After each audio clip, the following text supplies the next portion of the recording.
তো বন্ধুরা, এসআইরে বংশধর হিসেবে যারা বাবা মা ঠাকুরদা ঠাকুরমা দাদু দাদি নানা নানিকে দেখিয়েছেন, অর্থাৎ মূলত প্রজেনি দেখিয়েছেন, তাদের এই 3 থেকে 4টি কারণের জন্য আন্ডার অ্যাডজুডিকেশন থেকে ডিলিটেড দেখানো হচ্ছে। তো সেক্ষেত্রে অনলাইন ফর্ম ফিল আপ করার সময় brief facts of the appeal এর ঘরে আপনাদের কি লিখতে হবে এবং অ্যাপিল করার সময় আপনাদের ওই কারণগুলিও উল্লেখ করতে হবে। তো সেক্ষেত্রে আপনারা কিভাবে সেই কারণগুলি উল্লেখ করবেন যাতে আপনার নামটি ভোটার লিস্ট থেকে চিরতরে বাদ না যায়, আমরা জানবো এই ভিডিওতে। তাই অবশ্যই ভিডিওটিকে প্রথম থেকে শেষ পর্যন্ত দেখানোর অনুরোধ করছি এবং ভিডিওটিকে অনেক অনেক শেয়ার করার অনুরোধ করছি যাতে প্রত্যেকে এই আপডেটটি জানতে পারেন। তো বন্ধুরা, মূলত এই 3 থেকে 4টি কারণের জন্য যারা প্রজেনি দেখিয়েছেন তাদের কিন্তু ভোটার লিস্টে আন্ডার অ্যাডজুডিকেশন থেকে ডিলিটেড দেখানো হচ্ছে। প্রথম যে কারণটা উল্লেখ করা হয়েছে যে আপনি যাকে লিঙ্ক করিয়েছেন, অর্থাৎ বাবা মা ঠাকুরদা ঠাকুরমা যাকে লিঙ্ক করিয়েছেন, অর্থাৎ দাদু দাদি যাকে লিঙ্ক করেছেন, তাকে অন্য 6জনও পিতা মাতা ঠাকুরদা ঠাকুরমা অর্থাৎ প্রজেনি হিসেবে মানে বংশধর হিসেবে দেখিয়েছেন, এই একটা কারণ উল্লেখ করা হয়েছিল।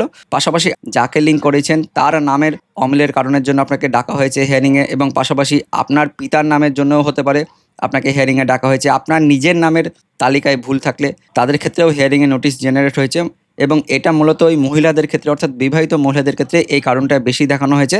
পাশাপাশি অনেকের আবার 15 বছরের কম বা 60 বছরের বেশি এরকম কিন্তু বয়সের পার্থক্যের জন্য হিয়ারিংয়ের সময় নোটিশ জেনারেট করা হয়েছিল, অর্থাৎ এই সমস্ত কারণ দেখিয়ে আপনাদেরকে হিয়ারিংয়ে ডাকা হয়েছিল।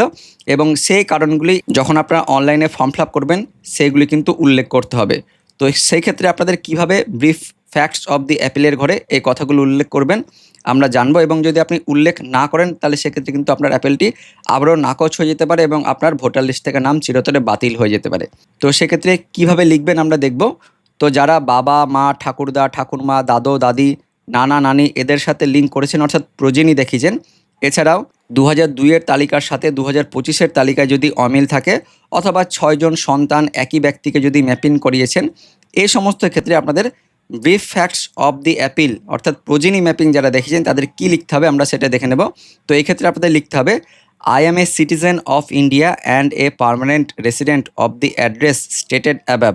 অর্থাৎ অনলাইনে ফর্ম ফিল আপ করার সময় প্রথমে কিন্তু আপনাকে এই ফুল অ্যাড্রেস এর ঘরে কিন্তু আপনার ঠিকানাটি লিখতে হবে পিন নাম্বার সমেত। অর্থাৎ আপনার কিন্তু অ্যাপিল করার সময় আপনার ঠিকানাটা লেখাই থাকছে, ওপরের ঘরে লেখা থাকছে, এবং সেই কথা কিন্তু এখানে উল্লেখ করা হচ্ছে যে আমি একজন ভারতীয় নাগরিক এবং আমার পার্মানেন্ট স্থায়ী ঠিকানা ওপরে উল্লেখ করা হলো। মাই ইপিক নাম্বার অর্থাৎ আপনার ভোটার কার্ডের নম্বরটি এখানে আপনি লিখে দেবেন, ইংরেজি বড় হাতের অক্ষরে লিখবেন। Was duly included in electoral roll under AC মানে আপনার অ্যাসেম্বলি কনস্টিটিউয়েন্সি, এখানে সি লেখাটা ছুটে গেছে। তো এসি আপনার বিধানসভার নামটা এখানে উল্লেখ করতে হবে কত নম্বর, এবং বিধানসভার নামটা এই ঘরে লিখবেন। তারপর পার্ট নম্বর আপনার বিধানসভার বুথ নম্বর কত সেই বুথের নম্বরটা এই ঘরে লিখবেন, এবং সেই বুথে আপনার সিরিয়াল নম্বর কত অর্থাৎ কত নম্বরে আপনার নাম রয়েছে ফাইনাল ভোটার লিস্টে সেই নম্বরটা এখানে উল্লেখ করতে হবে। In the final electoral roll অর্থাৎ যেটা 28/2/2026 তারিখে যে চূড়ান্ত ভোটার তালিকা প্রকাশিত করা হয়েছিল সেই চূড়ান্ত ভোটার তালিকায় যেখানে আপনার আন্ডার অ্যাডজুডিকেশন লেখা ছিল সেই ডিটেলসটা আপনাকে এখানে উল্লেখ করতে হবে। এবং সে কথা এখানে বলা হচ্ছে my name was reflected as under adjudication. তো ফাইনাল ভোটার লিস্টে আপনার নাম আন্ডার অ্যাডজুডিকেশন ছিল এই বিধানসভার এই বুথে এত নম্বর সিরিয়ালে, কথা আপনি বললেন। এবং সাবসিকুয়েন্টলি অর্থাৎ এর পরবর্তীকালে মাই নেম হ্যাজ বিন শোন অ্যাজ ডিলিটেড, আপনার নামটি ডিলিটেড দেখা যায় ইন দ্য সাপ্লিমেন্টারি লিস্ট অর্থাৎ অতিরিক্ত ভোটার তালিকায়। এবং সেই লিস্টটি কত নম্বর লিস্ট, 1 নম্বর সাপ্লিমেন্টারি নাকি 2 নম্বর 3 নম্বর 4 নম্বর 5 নম্বর, কত নম্বর সাপ্লিমেন্টারি ভোটার তালিকায় আপনার নামটি ওই ডিলিটেড শো করেছে সেই নম্বরটা লিখতে হবে, এবং সেই তালিকাটি কবে প্রকাশিত হয়েছিল সেই তারিখটাও কিন্তু এখানে উল্লেখ করতে হবে।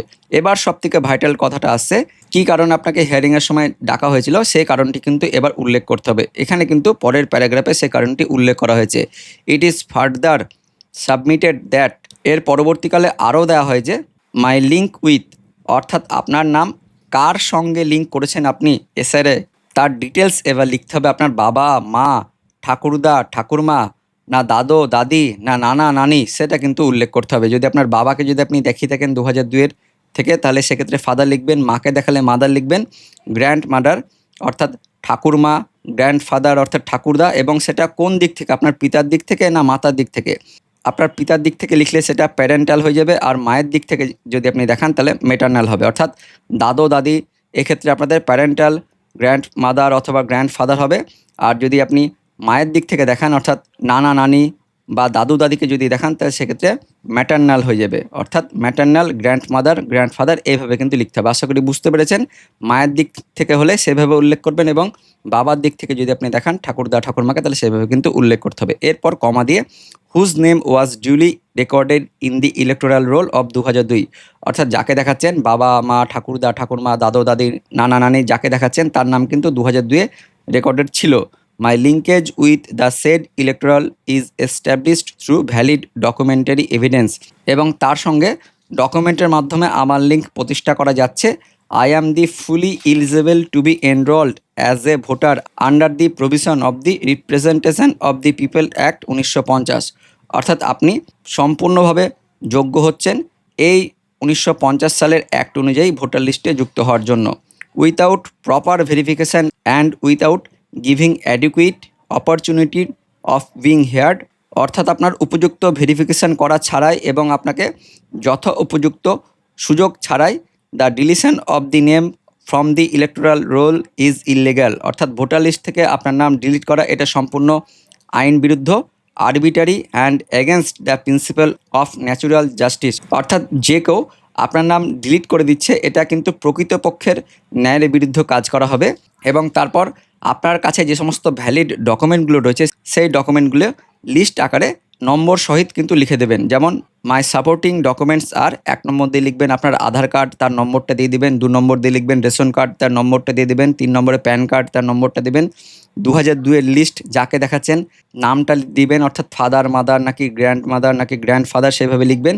এবং পাশাপাশি আরও যদি আপনার ডকুমেন্ট থাকে আপনার জন্ম সার্টিফিকেট, বার্থ সার্টিফিকেট বা মাধ্যমিক পাস সার্টিফিকেট বা আপনার পাসপোর্ট বা ওবিসি কাস্ট সার্টিফিকেট, যদি যে সমস্ত আপনার ডকুমেন্টগুলো থাকবে সেই সমস্ত ডকুমেন্টগুলো পরপর কিন্তু এইভাবে নম্বর দিয়ে দিয়ে লিখে দেবেন।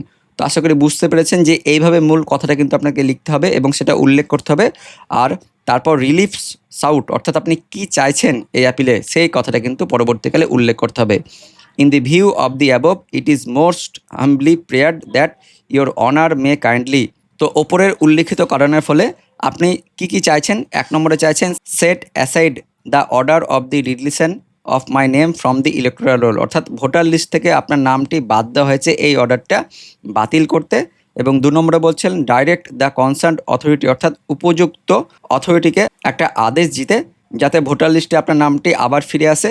এবং 3 নম্বরে বলছেন একটা উপযুক্ত অর্ডার পাস করাতে যেটি আপনার ক্ষেত্রে প্রযোজ্য হবে, এ কথা আপনি বলছেন। অর্থাৎ 3টি কারণ দেখাচ্ছেন এবং এই দয়াল ভাবের জন্য আপনি চিরকৃতজ্ঞ থাকবেন এই কথা কিন্তু লিখছেন।